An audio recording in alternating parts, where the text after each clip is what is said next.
Hello there. Welcome back, my friend. Hello, what have we here? Jedi, we've been expecting you. Knew I could count on you. Hello. Welcome to the rebellion. What fun! Hey everyone, Hybrid here, and today we're taking a look at the brand new Star Wars The Black Series Imperial Remnant Warlord. As seen in The Mandalorian and Grogu, this guy is definitely one of the more background characters from the movie we've gotten so far. If you haven't seen the movie by now, shame on you. It's been a couple of months. There's probably going to be spoilers. But this guy is holding down an Imperial Remnant fortress in the beginning of the movie that Mando comes in and cleans house on.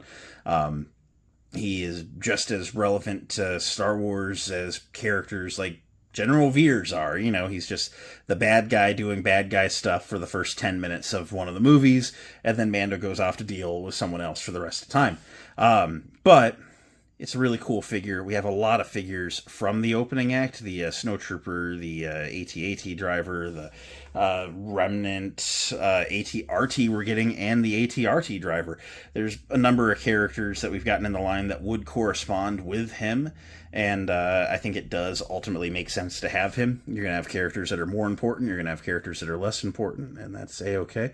Looks like they've recreated him fairly well. He has a nice, awesome coat over his officer outfit in the movie. The face sculpt looks to be pretty good. I'm liking all the texturing they did on his hair. Just first thoughts, him in the box. So all that said, let's go ahead, get him on the table. We'll take a look at the packaging, and then I'm excited to tear this one open, see what's going on. Let's go.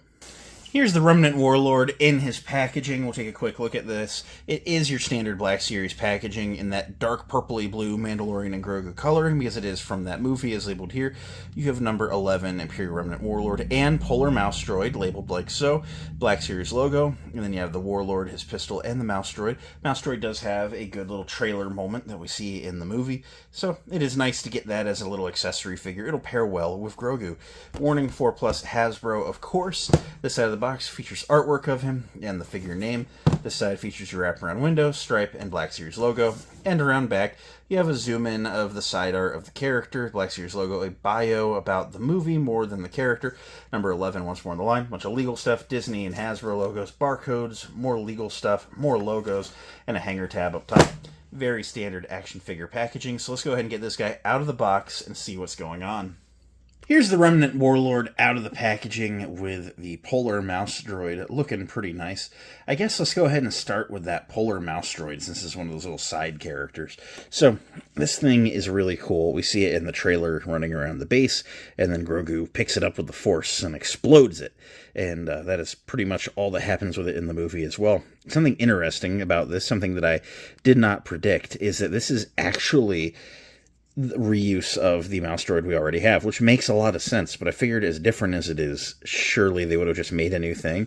But actually, these front bumpers and the back bumpers just pop off, which might make for a fun play feature, except he doesn't blow up any further. And then the big wheels on these axles do just clip on, and that's how the original mouse droid is as well, as the wheels just pop on. So actually, getting the wheels back on, just putting it side by side, it is the same mold. I mean, good on them. I would have thought it would have required a remold, but they actually made it work, and I will never knock them for doing such a thing. However, these bumpers do come off fairly easy, so I think mine is going to ultimately end up with a little bit of super glue and get the Craggle treatment, get permanently put on, but it rolls pretty nice, pretty easily, can't complain. And it's a fun accessory. It's just one of those little world-building type of things that's just nice to get. So, no complaint there. As far as our Warlord now, he comes with the blaster pistol that a lot of officer character types come with. The Death Troopers come with this type. Very common accessory in the line. Dark gray, almost black plastic. He features a working holster on his front hip here, underneath of the coat. It's a nice leather-looking holster, not actually leather, but the coat hides it nice. He must have a concealed carry permit. The coat is very, very nice. Very soft material. I like the fluffy wool imitation going on inside. It's not very fluffy in person, but it has a nice soft texture. Some of the stitching lines are fairly obvious, but I don't think they look bad in any way. The poofy collar looks good. This is something where had they made this out of plastic, it would have really traffic coned the guy, and I think doing it in soft goods has worked out very well. And the soft goods do hide some of the ugliness, unfortunately, that we're going to get into now. So, taking the jacket off, which I don't think the guy in the movie ever even does, but you have a partially new Imperial officer mold. So the torso is new because he's a little bit of a stouter, heavier set guy.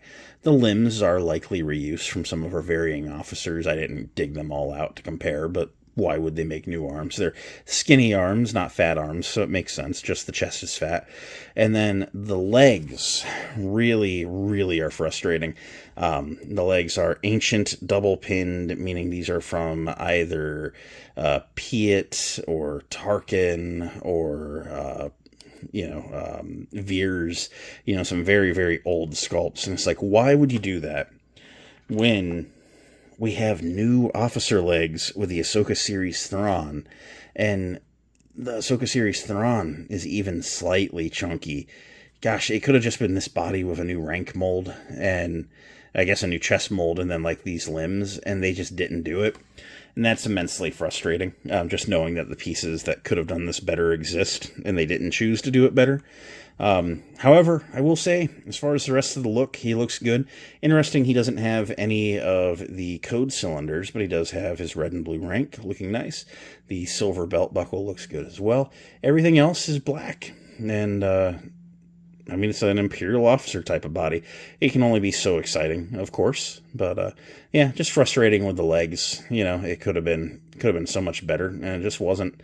I will say, credit where it's due, I do like the head sculpt. I think it looks like the actor for the Warlord, passively enough. They put a lot of paint into that hair to really give it like a lot of texture, and can't knock that. Looks really good, and gosh, I guess just for what he needs to be, they did a good enough job, we'll say. Gosh, I'm trying to be nice, but I don't want to super tear into it, but this just isn't exciting me a whole ton, I'm going to be honest. So I always try to be honest in my reviews, and it's just one of those ones where I'm just like, gosh, even as a nut for the Mando and Grogu movie, I'm like, maybe could have not had this one. But it'll look good. It'll look good when you actually have them all posed up with his troopers. We'll do that at the end, of course, like I do in all of these. But let's run through some articulation. He does have the modern chest articulation with the neck, allowing him to look that far back. Although, interestingly, it does then show you a sliver of neck under the collar. That's weird. Never seen a figure do that. Why they wouldn't have just painted that black all below the collars below me. We can look that far up and that far down. Got some rotation and pivot in there. He can bring his arms up to a T-pose. There's no butterfly joint in there. There's a 360 at the shoulder. Single jointed elbows go to 90 and swivel. 360 on the wrist. Both of them hinge in and out. He can pivot, twist. He can crunch. Basically not forward at all. And tiniest implication of back. Yeah, not a lot of front and back going on there. Legs can do that wide a split. He can kick about that far forward. Not much back. Upper thigh rotation. Double jointed knees, so he can almost kick his own backside. And then his feet can go that far down, a little bit forward, and a forward-facing pin for rocker. So, yeah, I don't know. He's not insanely dynamic, but for what it's worth, I'm apologizing for the figure once more. How dynamic does this guy actually get? Gosh, this Mandalorian and Grogu lineup's getting pretty big, ain't it? But man, he does look good when you get him flanked by all those snowtroopers, and he definitely has a place on this shelf. I gotta say, if it comes time to start ranking these figures, and I think the time is coming soon, I don't know how high he's gonna make it up the list, but I don't think he's horrible. He's just not great.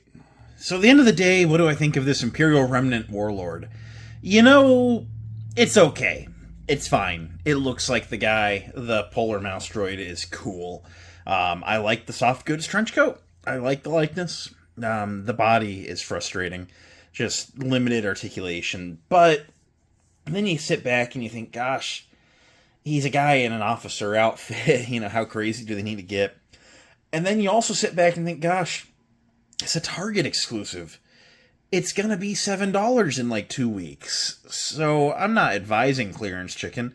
I think he turned out all right, but gosh, it's a Target exclusive. Why would you not wait? There's not been one Target exclusive that didn't end up on some form of discount over the years.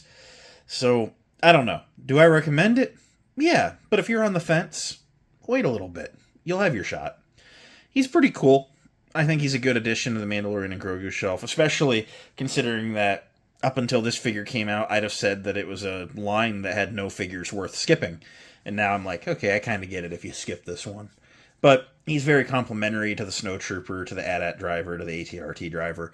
So I think he does belong on the shelf. But if you're kind of like, I totally get it. So I recommend him, but I get if you pass. Thanks for hanging out. Watching my video means a lot that you chose mine. I'm going to go work on something else now, however, so I hope you all go on to have a great day. May the Force be with you, and I will catch you next time. Bye.